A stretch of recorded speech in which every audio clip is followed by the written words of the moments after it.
Antes de passar a palavra ao nosso convidado, eu conversava com a professora Alice da dificuldade que nós temos, e ainda o município em si, o Brasil inteiro, tem dificuldade de aproveitar essa mão de obra extremamente qualificada que nós temos nas nossas universidades. Nós temos professores pós-doutores em suas áreas que têm um grande conhecimento, e nós, muitas vezes, não conseguimos aproveitar essa mão de obra tão qualificada e paga pelo governo. Então, nós estamos, neste momento, abrindo uma grande porta para poder fazer essa parceria com os nossos professores que queiram participar, que queiram qualificar, que queiram ajudar o município a desenvolver o nosso município e a região inteira. Então, acho que, Alice, nós estamos no caminho certo. Estamos fazendo o que não fizeram antes. Então, a ideia é que a gente consiga ter resultados diferentes. Com a palavra, para começar essa brilhante apresentação, o professor, doutor Raimundo Filho, e também ex-gerente do Ministério da Educação em Brasília. O senhor quer um microfone? O senhor quer falar em pé? O senhor quer falar sentado? Como é que o senhor quer? Posso começar aqui e passar a palavra depois? Perfeito, professor. Com a palavra. Bom, obrigado, Rafael.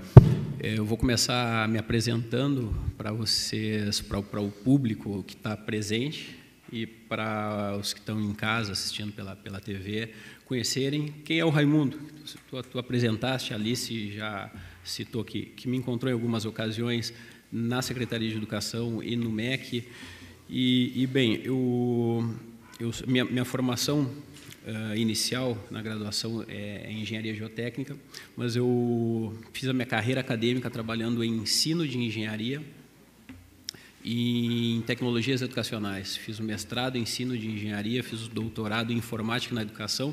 Quando eu acabei o doutorado, eu acabei sendo convidado para ir ocupar um cargo de gestão no MEC, na Secretaria de Educação Básica, e fui ocupar a função de coordenação de tecnologias na educação da Secretaria de Educação Básica. Trabalhei quase 3 anos em uma experiência profissional que foi extremamente relevante para a minha vida pessoal e profissional. Lá eu trabalhei numa posição em que eu trabalhava na interface entre a formulação e execução das políticas públicas para a educação básica. E aprendi muito lá. E voltei de lá com essa bagagem de 3 anos trabalhando de uma forma técnica, mais técnica do que política, em projetos muito grandes, e eu consegui entender a complexidade que se tem para se formular e executar uma política para os vários Brasis. O Brasil é um país que tem muitas realidades muito diversas, e tu fazer uma política pública em educação para ser executada num país como o nosso é bastante complexo, mas a gente tem que ir batalhando, né? As realidades que existem entre Norte, Nordeste, Centro-Oeste e Sul do Brasil são bastante distintas. Bom, e acabei voltando para o Sul, e vim para o Instituto Federal Sul-Rio-Grandense, para o campus Pelotas Visconde da Graça, e hoje eu sou coordenador do programa de pós-graduação em Ciências e Tecnologias na Educação, e sou coordenador do núcleo de apoio a pessoas com necessidades específicas. Hoje são minhas 2 grandes áreas, são tecnologias educacionais e trabalho com pessoas com deficiência. Bom, e aí, a tecnologia educacional, qual a questão prática que me envolve em relação a esse tema? Eu sou professor e pesquisador. Eu sou professor em licenciatura, nas licenciaturas em Ciências da Natureza. Então, nós formamos professores para atuar na educação básica. E eu dou uma disciplina que se chama Tecnologias na Educação, lá no campus Pelotas Visconde da Graça. Essa disciplina é dada para licenciatura em Física, licenciatura em Química, licenciatura em Biologia. É uma disciplina do 1º semestre. Eu dou essa mesma disciplina de Tecnologias na Educação na especialização em Ciências e Tecnologias da Educação. E dou essa mesma disciplina no mestrado, disciplina de Tecnologias na Educação, no mestrado em Ciências e Tecnologias na Educação. Então, minhas linhas de pesquisas, minhas áreas de concentração, meus temas, meus tópicos principais de ensino e pesquisa estão relacionados com tecnologias educacionais, com a acesso à informação para qualquer público, seja ele com deficiência ou não. E isso que me trouxe aqui, o professor, o Cacuete, o vereador Rafael Amaral, teve contato comigo nesse ambiente acadêmico, conheceu um pouco do meu trabalho e viu a oportunidade de a gente poder discutir tecnologias na educação aqui com vocês e em um ambiente público, uma discussão pública que é extremamente relevante. Eu vou começar, aí agora eu vou, professor, tem o Cacuete falar de pé. Fiz a minha apresentação, então vou passar para frente e vou seguir minha fala. Eu gostaria de mostrar rapidamente aqui um recurso que, na verdade, não estava preparado para mostrar, mas eu vou mostrar para vocês. Este aqui é o site do Núcleo de Apoio a Pessoas com Necessidades Específicas do Campus Pelotas Visconde da Graça, do Instituto Federal Sul-Rio-Grandense. Este site contém alguns projetos que estão em execução e o escopo principal do núcleo, ele dar apoio ao processo de tomada de decisão, dentro do nosso campus. Contudo, por interesse das atividades que eu realizo, interesse pessoal, eu agreguei, além do assessoramento à direção do campus, pesquisas relacionadas a pessoas com deficiência. Hoje nós temos aqui alguns projetos que estão sendo executados. Aqui os nomes dos projetos, acessibilidade, informações em braille nos rótulos dos vinhos produzidos no campus Pelotas Visconde da Graça.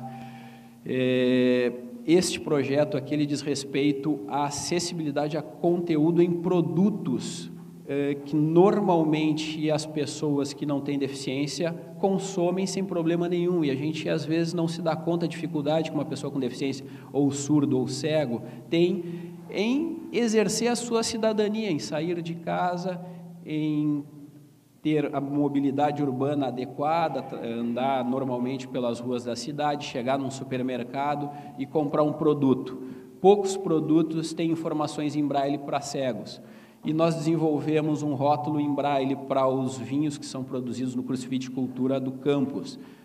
E estamos fazendo a validação desse rótulo com a escola Luiz Braille, para saber se as informações efetivamente dão conta da escolha individual, de ter autonomia, de uma pessoa cega ter autonomia para escolher um produto, se ele conseguisse chegar em um supermercado ou em uma loja de vinhos ou uma loja de qualquer produto que as pessoas consomem normalmente. Aqui foi uma parceria com a Secretaria de Educação da cidade de Morro Redondo, onde a gente desenvolveu um projeto da melhoria da qualidade da educação básica através do incentivo à Professor prática do Raimundo, xadrez. só um momento que está tendo um problema técnico Está aqui. dando... Temos um técnico para nos ajudar. Pois não. O aparelhinho está na mão. Bom, depois eu uso ele, então, deixar aqui. Perfeito. A gente trabalha também com uma iniciativa de transformar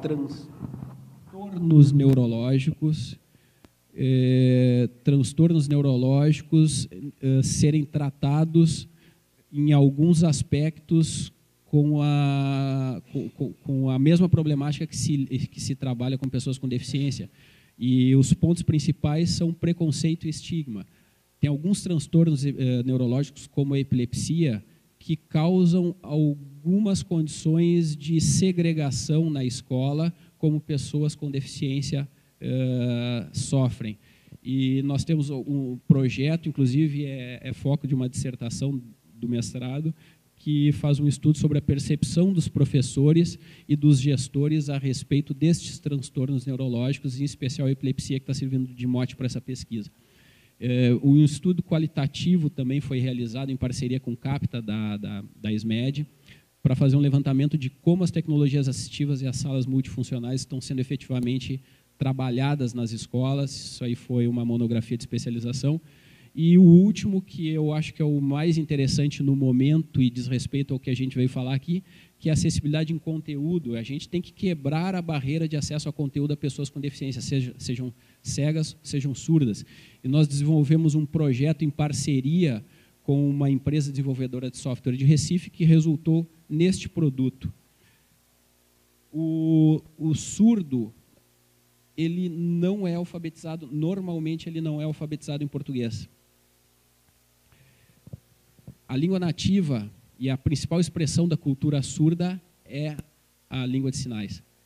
E nós nos equivocamos por eles serem videntes, nós equivocadamente entendemos que eles leem em português e isso não é verdade.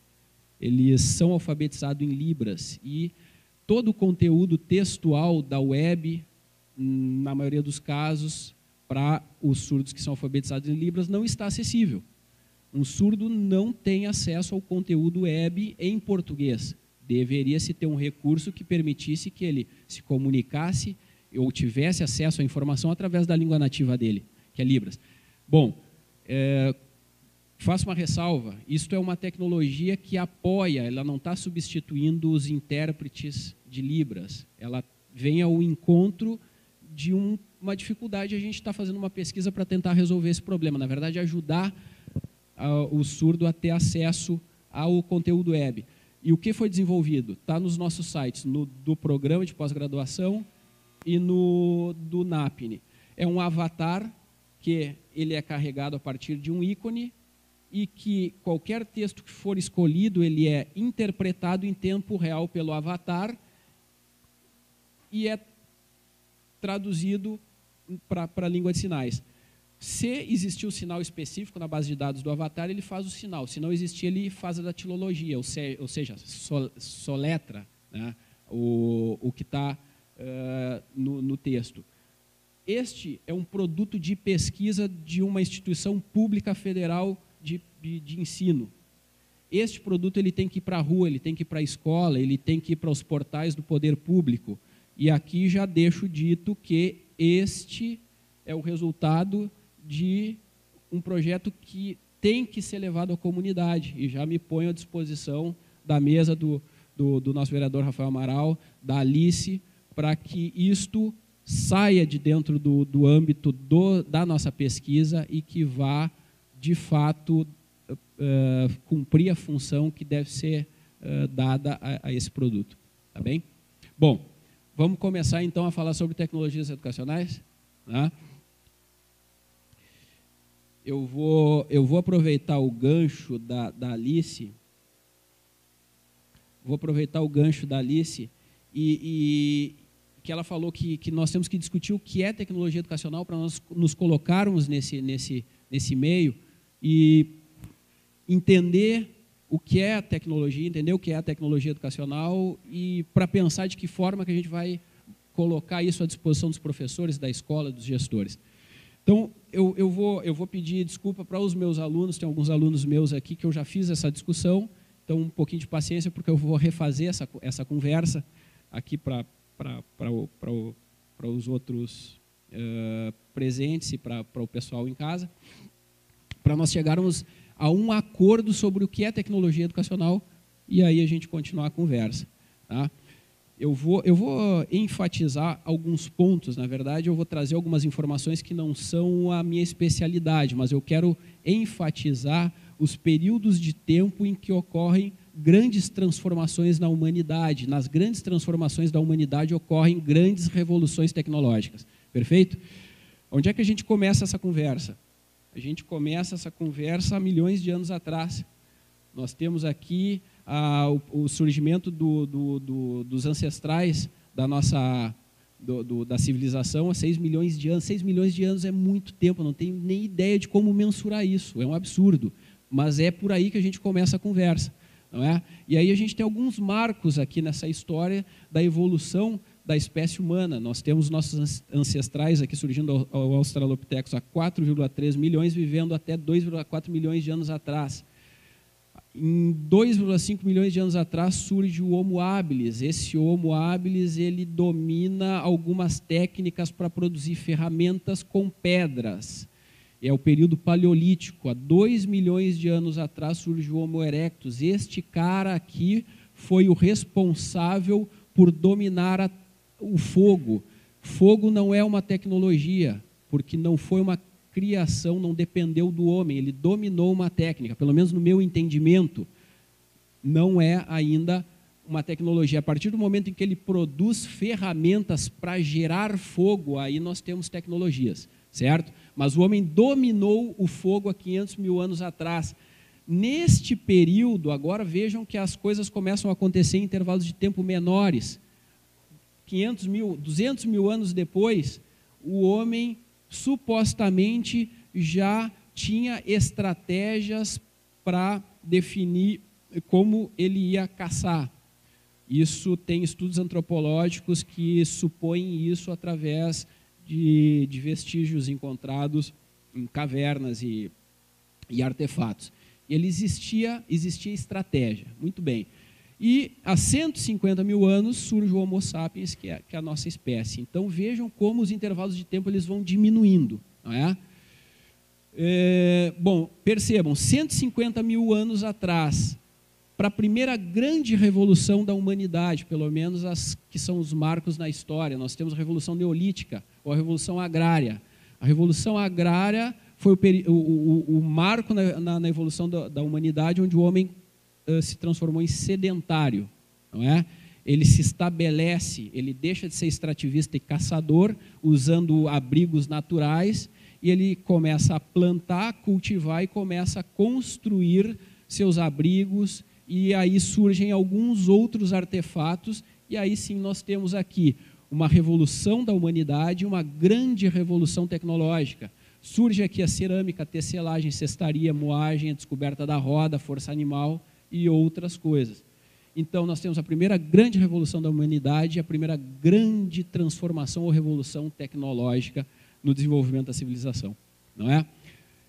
Próxima, e vejam o período, antes a gente estava falando em milhões de anos, agora a gente está aqui há 10 mil anos atrás, é brincadeira que eu faço, 10 mil anos atrás é o Raul Seixas, né? Não é? E é aqui, ele nasceu nesse período aqui, o Raul Seixas nasceu no sedentarismo, na Revolução Agrária. Tá? Próxima grande revolução que nós temos na humanidade é a Revolução Industrial. E vejam que desta revolução, há 10 mil anos atrás, para a industrial, se passam 12 mil anos, já não é mais milhões de anos e os espaços de tempo já começam a ficar mais curtos. O que nós temos aqui na Revolução Industrial? Métodos de produções que eram artesanais passam a ser industriais, através do quê? Da fundição do ferro, que possibilitou a construção de maquinários e motores. E aí nós temos novos processos de produção, maior eficiência no uso de energia a vapor, uso da água como energia através de moinhos, desenvolvimento de máquinas, ferramentas, bom, uma grande transformação, uma grande revolução da humanidade com uma grande transformação tecnológica. Então, o que eu estou fazendo aqui? Tentando construir um entendimento do que é tecnologia, não é? E a gente podemos chegar ao consenso de que as transformações tecnológicas, as transformações da humanidade, é o cacuete de falar para os alunos e não falar para casa. O Rafael, desculpa público que está em casa, aí você, tá? Daqui a pouco eu derrubo o nosso telespectador da cadeira, porque eu estou aqui falando, arrodeando, daqui a pouco o telespectador caiu, eu derrubei o cara. Você aí que está me assistindo, tá? Bem, estava falando do que mesmo? Grandes revoluções e grandes transformações tecnológicas. Então, nós temos aqui uma mudança nas tecnologias. Eu não sei bem o que vem primeiro, você aí. Eu não sei o que vem primeiro. Se a tecnologia propiciou essa revolução ou se a revolução demandou a tecnologia. Mas ela acontece, e ela acontece de uma forma sinérgica, não é? Existe um ponto aqui no meio destas duas transformações que aí vai nos levar para onde a gente quer, que é a tecnologia educacional. Mas nós vamos ainda chegar ao consenso sobre o que é tecnologia. No meio deste processo, surge a prensa móvel de Gutenberg, em 1450. Vejam que a gente estava falando lá de 10 mil anos atrás, pulamos para 1800, em 1450, 1400 surge a prensa de Gutenberg. O que ocorre aí? Agora a gente começa a falar de conhecimento, de democratização do conhecimento. A gente tem a produção de livros em larga escala, não é?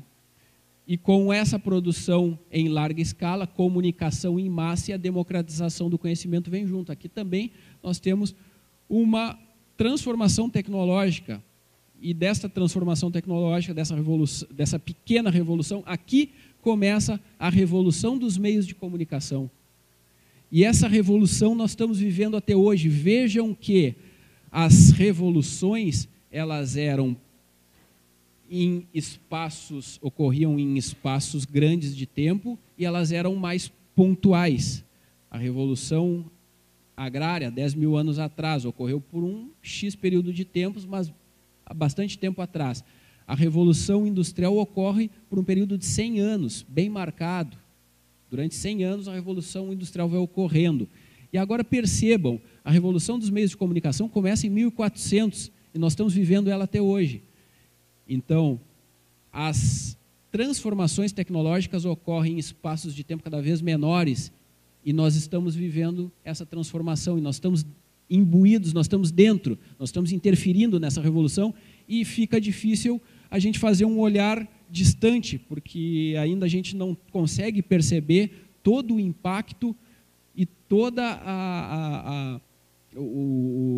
as transformações que esta revolução traz para outros setores da sociedade, por exemplo, para a educação. A gente está vivendo isso, não é?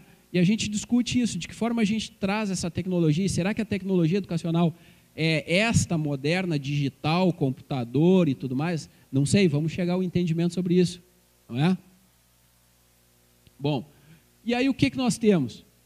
O que nós temos? Nós temos aqui, ó, agora vamos falar da revolução dos meios de comunicação. Nós temos a prensa móvel em 1450, mas vejam como as coisas ocorrem em períodos de tempos bem curto e todas com extrema relevância para a nossa vida como sociedade. Nós temos a prensa, em 1835 nós temos o telégrafo, em 1876 nós temos o telefone, 1893 o rádio, 1925 a televisão. As coisas ocorrem de uma forma muito rápida nesta revolução dos meios de comunicação, não é? Aqui alguns fatos curiosos. A gente hoje sabe que a invenção do telefone ela não é uma exclusividade do Graham Bell. Ocorreu simultaneamente nos Estados Unidos e na Itália, e naquela época não existia internet. As pessoas não sabiam o que o outro estava fazendo em tempo real, como a gente sabe hoje. Eram pesquisas e experimentos que eram feitos em continentes diferentes, mas que foram realizados ao mesmo tempo. E o Antonio Meucci na Itália e Elisha Gray nos Estados Unidos fizeram experimentos como o Graham Bell, e eles têm tanto valor para a invenção do telefone quanto a atribuição que foi dada a Graham Bell. Da mesma forma o rádio, e tem um fato muito curioso sobre o rádio, porque foi atribuído ao Tesla a invenção do rádio, mas o Guglielmo Marconi na Itália fez experimentos iguais e supostamente Roberto Landel de Moura, que era um padre porto-alegrense, fez uma experiência com o rádio anterior ao Tesla nos Estados Unidos. Então, nós temos o inventor do rádio aqui do nosso lado e, infelizmente, a indústria e o marketing americano levaram essa, não é? E o inventor do rádio é gaúcho. É gaúcho. Tá bom? E a televisão, aqui como um fato curioso, invenção por um russo, e a primeira transmissão ao vivo foi realizada na Olimpíada de Berlim em 1936. E vamos vindo, ainda dentro dessa revolução dos meios de comunicação. Nós temos o primeiro computador em 1945, e nós temos a internet em 1970, e temos a web em 1990. Internet e web são coisas distintas, não é? A gente confunde, mas não são a mesma coisa. A internet é a rede de computadores, a web é um serviço que roda sobre a internet. Nós temos vários serviços que rodam sobre a internet. E-mail roda sobre a internet. Hoje, a gente tem telefonia sobre IP, que é o VoIP, roda sobre a internet, não é web. A gente tem uma convergência de mídia hoje possibilitada pela internet e pelo computador. Hoje a gente escuta rádio pela internet, a gente vê televisão pela internet, a gente navega, obviamente, pela internet, enfim. Então, existe uma convergência de mídia que vem acontecendo, que começou a partir do surgimento da web em 1990. Essa web que a gente conhece, ela é a forma gráfica de navegar. É isso que é a web, não é? Da onde veio a web? A web veio de um cara, da cabeça de um cara chamado Tim Berners-Lee. Ele era um pesquisador do acelerador atômico do CERN, na Europa, e ele desenvolveu essas ferramentas. Ele fez uma pesquisa de como ele poderia navegar entre os documentos, resultados de pesquisa dentro deste laboratório. Ele criou a web. Um cara criou a web. Uma pessoa, a cabeça de uma pessoa. E hoje vocês veem o que é a web, a navegação na internet através daquele software navegador, que é o Chrome, o Internet Explorer, o Mozilla, não é? Nessa época foi desenvolvido o primeiro navegador, que foi uma parceria desse cara com uma universidade, agora não me recordo o nome, dos Estados Unidos, chamado Mosaic. O Mosaic deu origem ao Netscape. Alguém usou o Netscape aí? O Netscape não existe mais, e o Netscape deu origem ao Mozilla, não é? Um pouquinho de história da web. Bom, o que esse cara inventou? Já existia a internet. O que é a internet? A internet são os computadores conectados em rede. Isso já existe desde a década de 70, a partir de uma rede militar, de uma pesquisa acadêmica. Eram 2 universidades e as Forças Armadas Americanas. Imaginam, então, a quantidade de computadores que tinham na internet em 1970, não é? Alguns. Era ARPANET, se chamava. E ele pegou este protocolo de identificação, de endereçamento de computadores e conseguiu colocar conteúdo, basicamente textual, com links para outros conteúdos. E ele criou, então, um protocolo de comunicação que era lido pelo navegador, que é o HTTP, Hypertext Transfer Protocol. Ele criou esse protocolo de comunicação que era lido pelos navegadores, na época só o Mosaic, e criou a linguagem de formatação HTML, que era de como colocar conteúdo textual disponível na rede. Era só isso a internet, a web, desculpa, só isso. Bom, o que nós temos hoje? Então, vamos só definir agora, dito isto tudo, as 3 grandes revoluções. A agrária, a revolução industrial e a revolução dos meios de comunicação, e a gente tem outros nomes dados a essa revolução que a gente vem vivendo hoje, a revolução do conhecimento, a revolução da informação, a revolução dos meios de informação, dos meios de comunicação. Vamos combinar, então, sobre um acordo aqui sobre o que é tecnologia, não é? A gente veio falando sobre tecnologia, mas efetivamente, o que é tecnologia? E eu trago aqui uma definição do dicionário sobre o que é tecnologia, que explica muito bem. Isso aí está em qualquer dicionário online. No meu tempo era o Aurelião, que era um volume físico. Hoje está na internet, era um livro enorme, grosso. Bom, tecnologia, teoria geral ou estudo sistemático sobre técnicas, processos, métodos, meios e instrumentos de um ou mais ofícios ou domínios da atividade humana. Então, vamos combinar, se vocês estão de acordo, que tecnologia é tudo. É todo o método, toda a técnica, todo o processo, todo o aparato físico, concreto, virtual, a respeito de um determinado domínio do conhecimento. Então, faço a pergunta, Alice, o que é tecnologia educacional? Se quiseres, não é? O que é tecnologia educacional? Posso? Por favor. Então tá. Eu vou aproveitar uma fala tua. Tecnologia educacional é democratização do conhecimento.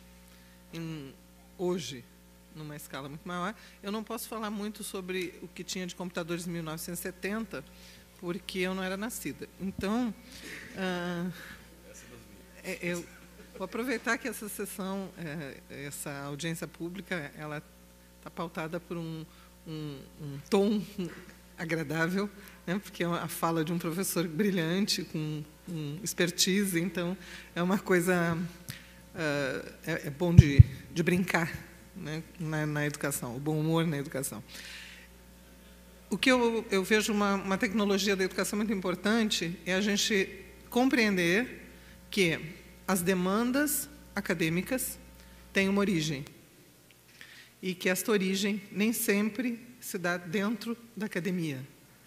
No momento em que nós temos um dos olhares, né? Eu não estou dizendo que isso seja tecnologia, mas uma das tecnologias que eu vejo é a compreensão objetiva das demandas que surgem, por exemplo, das escolas, e que isso se torne trabalho na academia, e que a academia traga para a gente a discussão. Mais ou menos o que fizemos no início da manhã ali, conversando sobre o Avatar. Perfeito.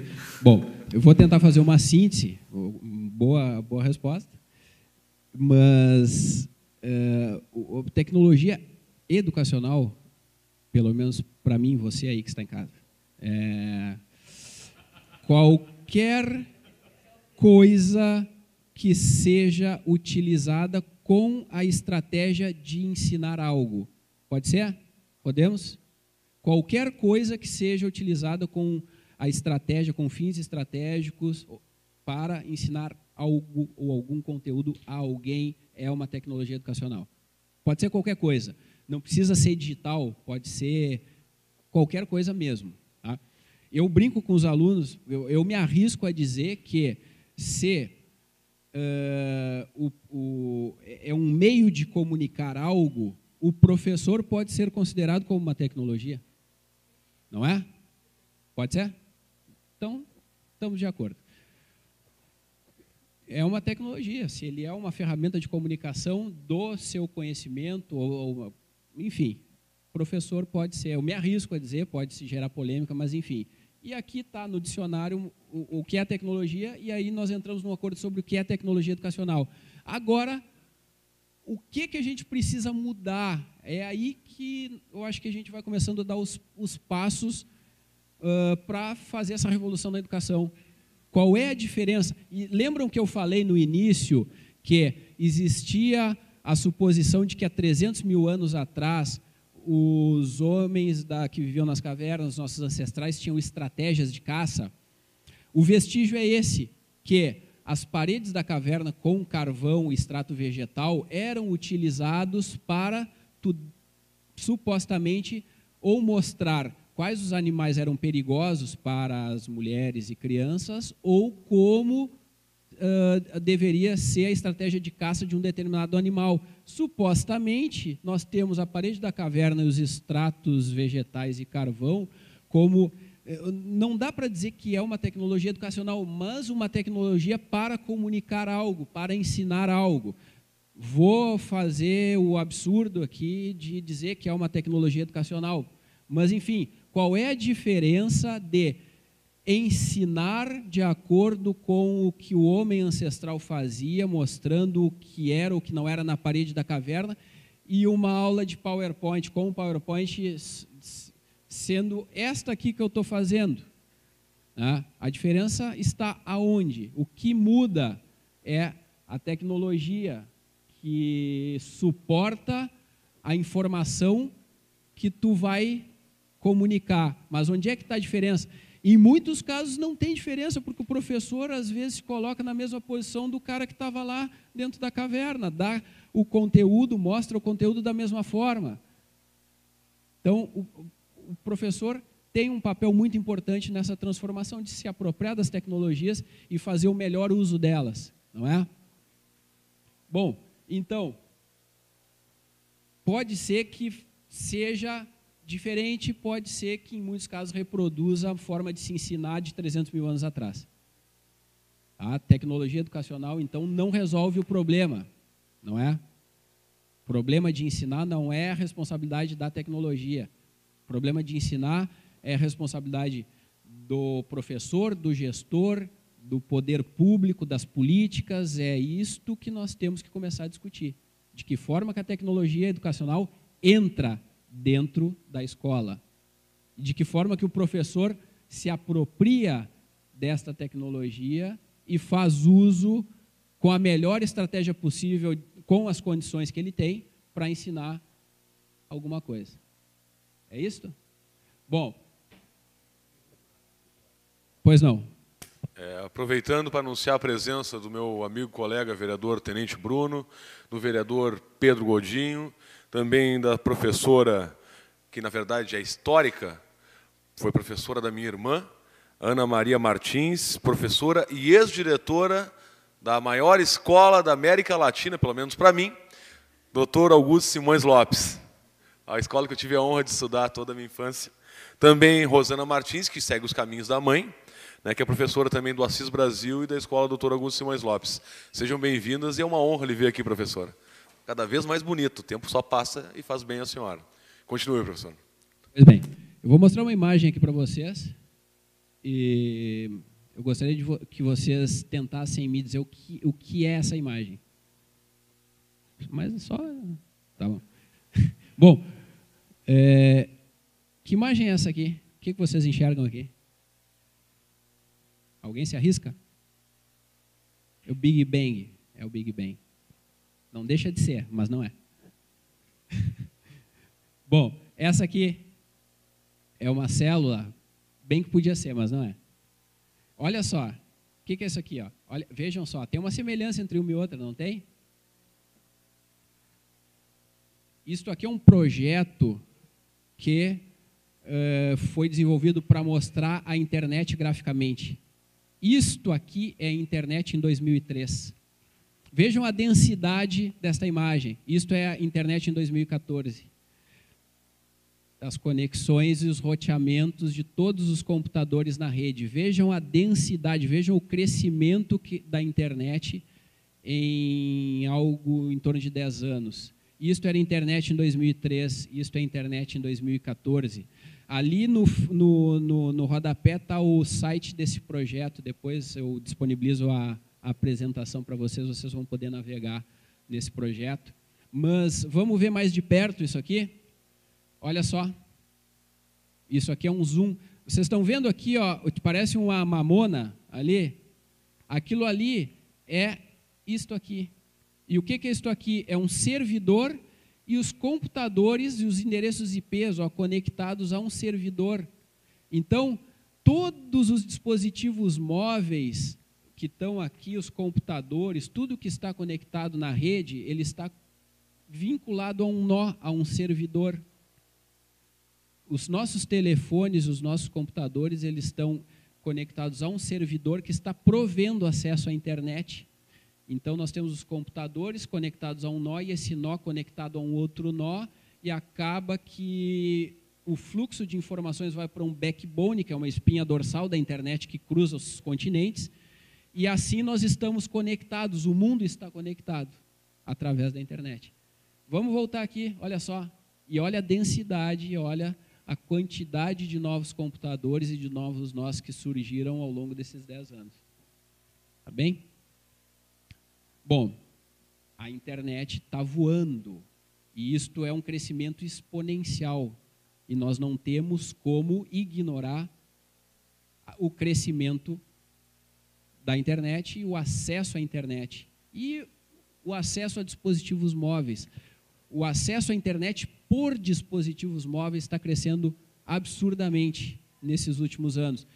Pergunto para vocês, se vocês forem comprar algum artefato computacional, tá? Vocês vão comprar um desktop daqueles torre grande, vão comprar um notebook, ou um tablet, ou um telefone.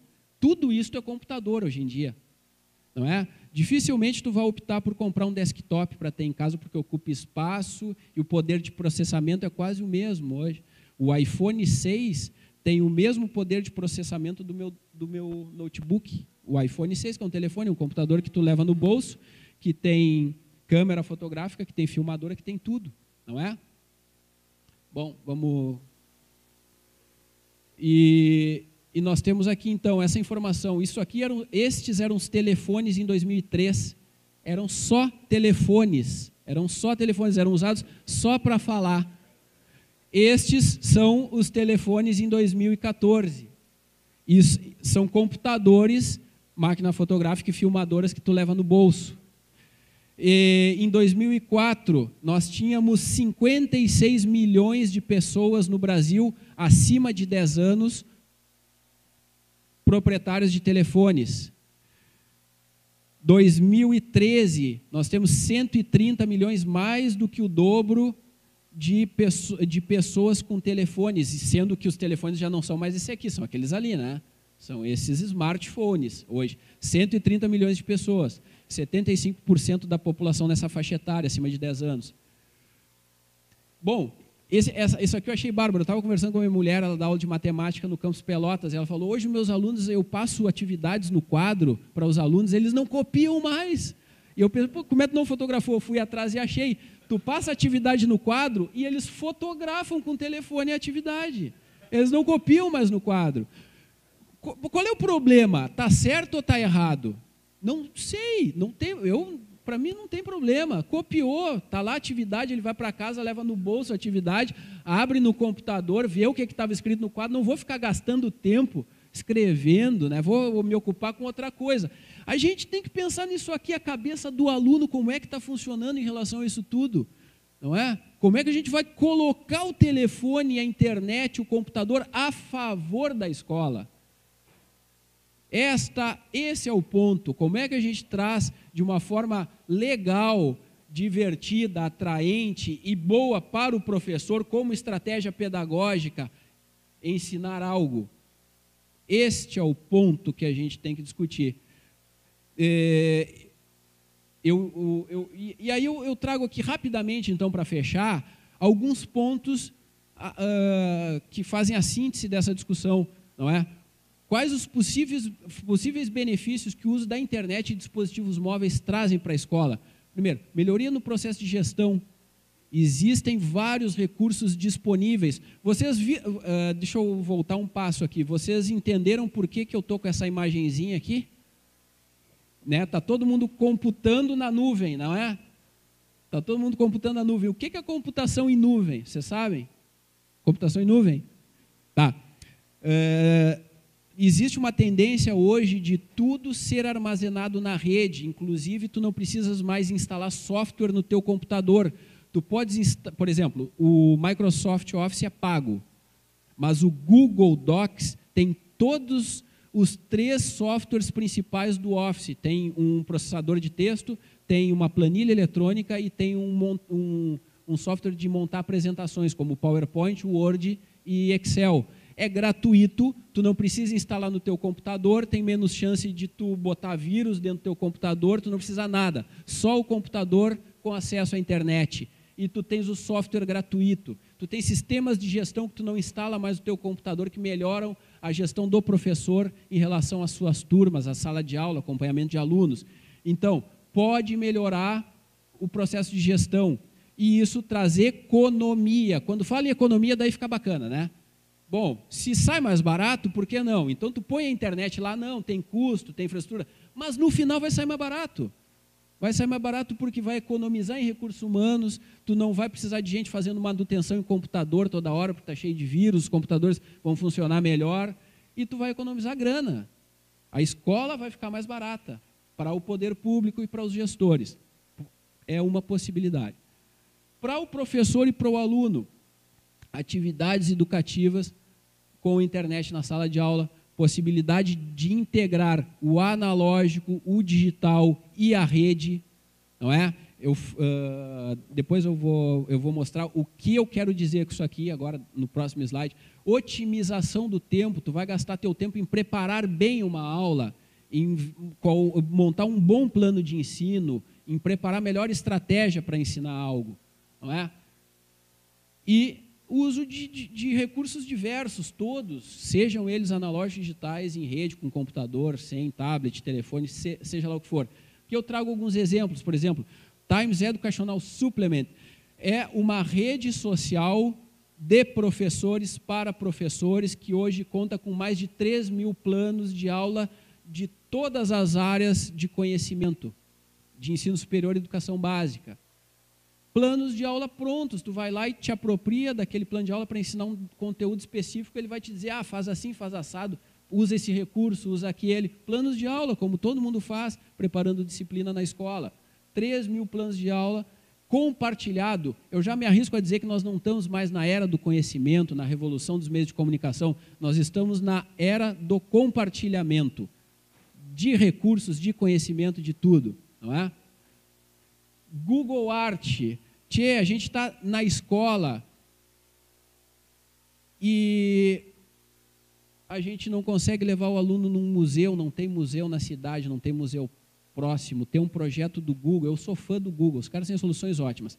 196 museus disponíveis com as suas coleções e um endereço web, tu navega nos museus, tem o Iberê Camargo em Porto Alegre, tem o Museu de Arte Moderna de São Paulo, tem o MoMA de Nova York, tu navega no mundo em 196 museus e mais de 500 coleções de arte distintas dentro deste projeto aqui.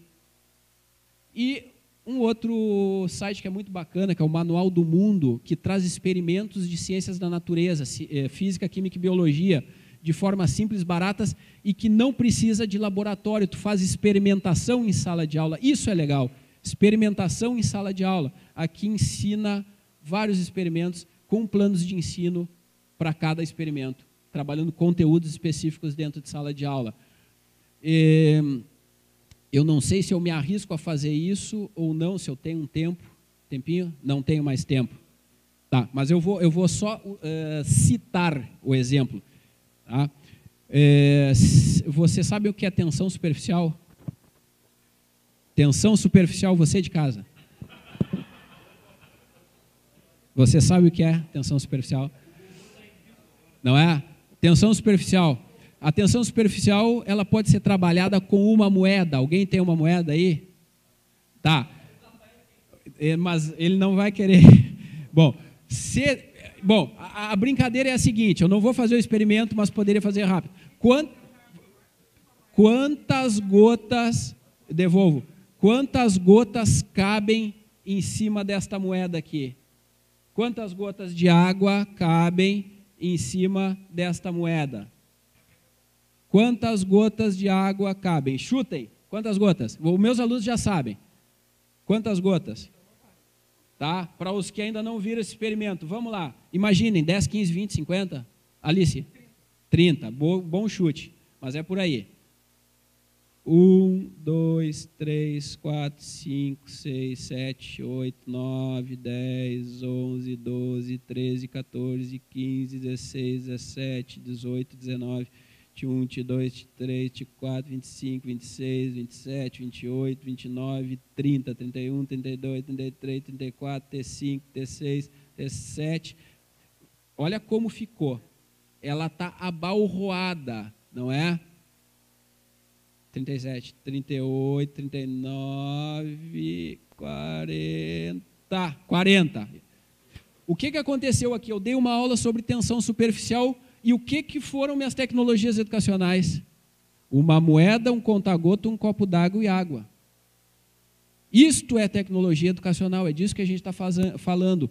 O que eu poderia fazer para integrar tudo? Eu poderia ter filmado isso aqui com o meu telefone, jogado para o meu e-mail, projetado lá e discutido com vocês o detalhe que vocês não estão vendo. Isto é analógico, digital e rede. Este é o uso da internet, é este o uso dos dispositivos, dos aparatos virtuais e concretos. Isto é a tecnologia educacional que a gente tem que discutir. Com internet, com telefone, com rede, junto com isto aqui. Obrigado, pessoal.